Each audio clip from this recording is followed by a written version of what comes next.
अध्याय 3 भगवद्गीतेचा 36वा श्लोक. अर्जुन उवाच अथ केन प्रयुक्तोऽयं पापं चरति पुरुषः अनिच्छन्नपि वार्ष्णेय बलाद्दिव नियोजितः. हे श्रीकृष्णा, आता कोणाकडून प्रेरणा केला गेलेला हा पुरुष इच्छा करीत नसतानाही बळेच करावयास लावल्याप्रमाणेच कार्य करतो. जोडी मानव पापांना कोण करीती प्रेरणा, इच्छा नसून आपली कवणे बळे होते भुली. अर्जुनाने प्रश्न केला भगवंता. त्याच्या ओव्या खाली आहेत. ते प्रश्न काय ओव्याद्वारे आता समजतील. तरी देवा हे ऐसे कैसे, जे ज्ञानियाची ही स्थिती भ्रंशे, मार्ग सांडून येणारिसे चालत देखो. गोड प्रश्न आहे. तरी देवा हे ऐसे कैसे, जे ज्ञानियाची ही स्थिती भ्रंशे, मार्ग सांडून येणारिसे चालत देखो. देवा, जे ज्ञानी आहेत त्यांचीही आचरण असलेली स्थिती बिघडते आणि ते स्वमार्ग सोडून भलत्याच वाटेने चालत आहे असे पावयास मिळते. हे कसे काय होते? अर्जुनाने सांगितलं, भगवंता, ज्याला आपण तथाकथित ज्ञानी समजतो तोही वाट चालत असताना परमार्थाची किंवा संसाराची मार्ग चुकल्यासारखा दिसतो. असं का होतं? आता ज्ञानी म्हणजे काय? पुन्हा प्रकार आला. आपण याच्याविषयी बोललेलो आहेत. ज्ञानी म्हणजे तरी काय? म्हणून ज्ञानी देखील परमार्थात जो शब्द वापरला जातो ज्ञानाविषयीचा, तो अपूर्ण अर्थ असलेला, आणि मोठमोठी महाराज देखील याच्यात असेच अर्थ करतात. कारण त्यांना कुठलाही अनुभव नसल्यामुळे अतींद्रिय ज्ञानाचा अर्थ ते वस्तूंचं विषयांचं ज्ञान होणं, त्यालाही ते ज्ञानच म्हणतात. ज्ञानाचे खूप अर्थ आहेत. तुम्ही आता इथे दिसलात, काही बाया दिसत आहेत, काही पुरुष दिसत आहेत, हे दृष्टीला ज्ञान झालं. यालाही ज्ञानच म्हणतात. मी ज्ञानेश्वरी वाचतोय, मला थोडाफार अर्थ समजतोय, यालाही ज्ञानच म्हणतात. म्हणजे शब्दज्ञान झालं. तुम्ही पॉलिटिकल सायन्स वाचलं, तुम्ही सायन्सचा पेपर सोडवला, तुम्ही केमिस्ट्री वाचली, तुम्ही भूमिती काय गणितं केले, त्याचं त्या विषयांचं तुम्हाला ज्ञान झालं, भूगोलाचं ज्ञान झालं, इतिहासाचं ज्ञान झालं. शब्दामधून विषयांचं ज्ञान होणं यालाही ज्ञान म्हटलंय, पण ते विषयी ज्ञान आहे. म्हणून हा लौकिक विद्या आहे, ही ॲक्वायर्ड ज्ञान आहे.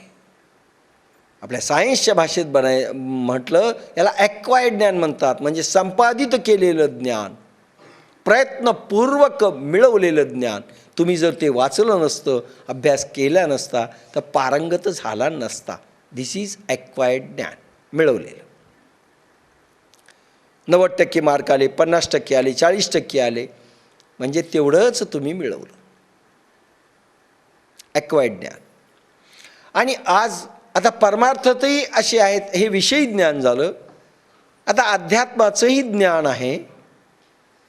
भागवत कथा सांगता आली, कीर्तनं करता आली, अभंगगाथ्यांचे अर्थ समजले, ज्ञानेश्वरी वाचता आली, थोडा बहुत अर्थ चुकीचा का असेना समजला, सांगता येऊ लागला, त्यालाही हे लोक ज्ञान म्हणतात. पण ही माणसं त्याला पोहोचला म्हणतात, कारण यांना तेवढंच येतं बाकीच्या महाराजांना. आणि अध्यात्माने त्यांना पंडित आणि विद्वान म्हटलं, एवढंच म्हणा, कारण तेही ॲक्वायर्ड ज्ञान आहे. तुम्ही जन्मले, तुम्हाला काही येत नव्हतं, भागवत कथाही येत नव्हत्या, तुम्हाला काहीही येत नव्हतं, तुम्ही स्वतःहून कोणाकडे शिकलात. जसं तुमची विद्या आपण विषयांमध्ये जसं आपण पारंगत होतो, तसे आध्यात्मिक विषयांमध्ये तुम्ही पारंगतता मिळवली, पारंगत झाले, एवढाच अर्थ. पण लोकांनी त्याला संत म्हटलं. सांगता आलं, आपल्याला येत नाही त्याला आलं, तो संत. जसा इकडे हा डॉक्टरेट, तसे ते अध्यात्माचे डॉक्टरेट, आणि ड्रेस घातलेले डॉक्टरेट. नाही ते ड्रेस आजकाल सगळ्याच याला घालावा लागतो. वकिलाला काळा कोट, ते बँड घालावं लागतं, डॉक्टरला पांढरा ते ह्याच्यात लटकावं लागतं, ते स्टेथोस्कोप, ड्रेस अप व्हावं लागतं. नर्सला एक ठराविक ड्रेस आहे. आजकाल शाळेमध्ये देखील असे काही ड्रेस आहेत, ते घातलेच पाहिजे. 15 ऑगस्टला कसा ड्रेस असला पाहिजे, झेंडावंदन करताना ड्रेस अप, तसं महाराजांचे ड्रेस ठरलेले आहेत. ड्रेस घातला की तो महाराज, ड्रेस उतरला की गेला. ड्रेस अप, सध्याचं जमानाचे ड्रेस अप, बस ते पारंगत झाले म्हणून समजतात. असं ज्ञान इथे नाही. पण इथे दोन्ही प्रकाराने घेतलंय. म्हणून आपल्याकडे आपण आत्मज्ञान म्हटलंय. आत्मा स्वतःहून प्रगट झाल्यानंतर बोध देतो आणि समाधी लागते. 4 मंत्राचा बोध देतो, त्याला आत्मज्ञान म्हणतात. आणि समजा तुमची अपरिपक्वता असेल, शरीर साथ देत नसेल, काही अटकाव राहिलेली असेल, तरुण देह नसेल, तर ब्रह्मसाक्षात्कार सद्गुरूकडून होतो, तुमच्या गुरुकडून होतो.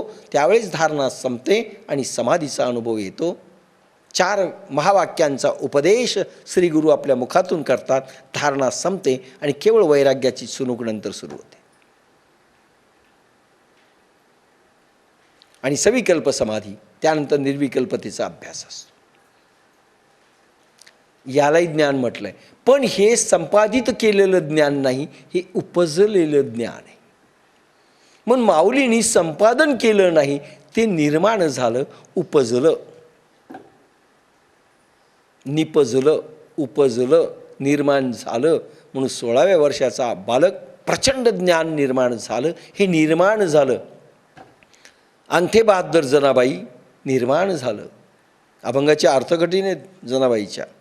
9 वर्षाची मुक्ताबाई, अर्थ कठीण आहे समजणं, कारण हे अनुभवातनं निपजलं.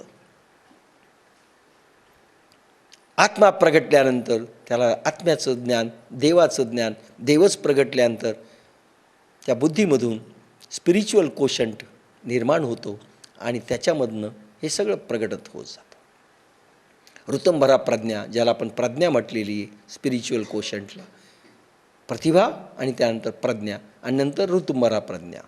ऋतुंभरा प्रज्ञा योगेया उमले, शोध बोध भले आप होती. बाप्पासाहेबांचा अभंग. ऋतुंभरा प्रज्ञा योगेया उमले, शोध बोध भले आप होती. आपोआप शोध लागतात, गरज नाही. सर्वज्ञाने त्याला ओळखीची, त्याला सगळं ओळखीचं झालं. अरे गुरुकृपा नसती तर मी काय सांगू शकलो असतो. मी कुठेही अभ्यास केला नाही. 3 पारायणाशिवाय आयुष्यात ज्ञानेश्वरी वाचली नाही आणि ज्ञानेश्वरी वाचून तुमच्यापुढे उभा राहत नाही.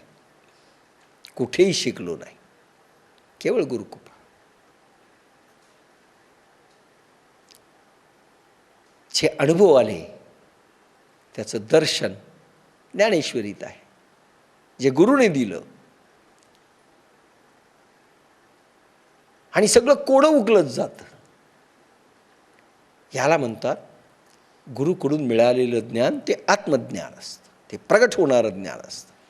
आणि असे ज्ञानी देखील म्हणजे ज्यांची कुंडलिनी जागृत झाली आणि एखाद्या वेळेस आत्मसाक्षात्कारापर्यंत पोहोचले ते देखील खाली पडताना दिसतात, असा अर्जुनाचा प्रश्न आहे. आणि नंबर 2, जे लोक शब्दज्ञानाने पारंगत झालेले आहेत, विद्याविभूषित झालेले आहेत, परमार्थाचे पुस्तकं वाचून जरी त्यांनी पारंगतता घेतली तेही निदान हे विवेकी असतील तर ते विचारी असतात. तर विचारी चांगलं प्रगल्भ विचार असताना देखील ही दारू वाईट आहे म्हणताना देखील ही अक्रोध आणि क्रोध वाईट आहे असं त्यांना माहीत झालेलं आहे, तरी ते लोक खाली पडताना का दिसतात हा प्रश्न विचारला आहे. आणि तो आजही कायम आहे तो प्रश्न सर्वांसाठी. तरी देवा हे ऐसे कैसे जे ज्ञानियाची ही स्थिती भ्रंशे, शब्द स्थिती आहे आणि भ्रंशे म्हणजे इथे सिद्ध गुरु मिळालेले आहेत, कुंडलिनीची आग्रत आहे, कर्मयोगातून बुद्धियोगात गेलेले आहेत. एक विशिष्ट स्थिती तुमची गतीतून प्राणाची निर्माण झालेली आहे आणि प्राण स्थिर होत चाललेला आहे, तरी त्याची बुद्धी भ्रंश पावते, खाली डाऊनफॉल होतो, खाली गडगडतात. भागवतामध्ये तर अनेक कथा आहेत अशा, खाली गडगडतात, साध्या गोष्टीतून गडगडतात. हा बारीक प्रश्न विचारलेला आहे. अर्जुन किती ब्रिलियंट होता. सर्वज्ञ जे होती मार्ग सांडून येणारीसे चालत देखो. मार्ग सोडून चालताना दिसतात, सगळे बिघडलेले दिसतात. तर बाकीचेंच तर अज्ञानीच आहेत. त्याचं कसं का असं होतं. ते हे उपाय जाणती तेही परधर्मे व्यभिचारिती. कवण गुणे सर्वज्ञही जे होती. त्याच्याही पुढे जाऊन अर्जुन 1 स्टेप अहेड बोलतोय. सर्वज्ञही जे होती.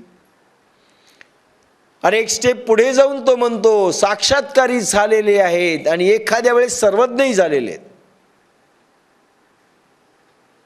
ते हे उपायही जाणती आणि त्यांना माहीत आहे कोणते प्रयोग केल्यानंतर. जसं तुम्हाला माहिती आहे, उत्तरं तुम्हाला माहिती आहेत, आपण कुठे चुकतोय, पण बुद्धिभ्रंश होते. ते हे उपायही जाणती तेही परधर्मे व्यभिचारिती. कवण गुणे तेही खाली पडताना दिसतात. मला सांगा भीष्माचार्यांची काय पोझिशन आहे.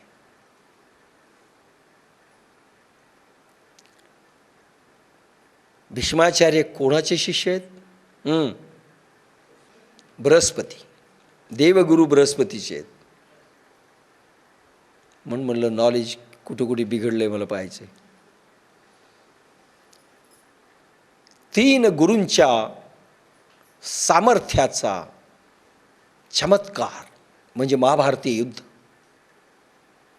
देवगुरु बृहस्पतीचे शिष्य भीष्माचार्य, परशुरामाचे शिष्य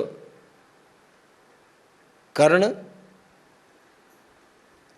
प्लस कर्णस आणि द्रोणाचार्यांचे बाकीचे शिष्य आणि सांदीपनीचे शिष्य. 4 गुरूंचा चमत्कार. सांदीपनीचे शिष्य भगवान कृष्ण. पण त्यांना बाजूला ठेवू, कारण महाभारतीय युद्धात त्यांचा वेगळा रोल आहे, पण नंतरचे युद्ध त्यांनी खूप केलेले आहेत. पण 3 गुरूंच्या शिष्यांचा सामर्थ्याचा चमत्कार आहे. अतींद्रिय दृष्टी आहे. विश्वामध्ये कोणी समोर उभा राहिलं, इव्हन भगवान कृष्ण, तरी हरवू शकत नाही. हे सामर्थ्य घेऊन आलेले आहेत.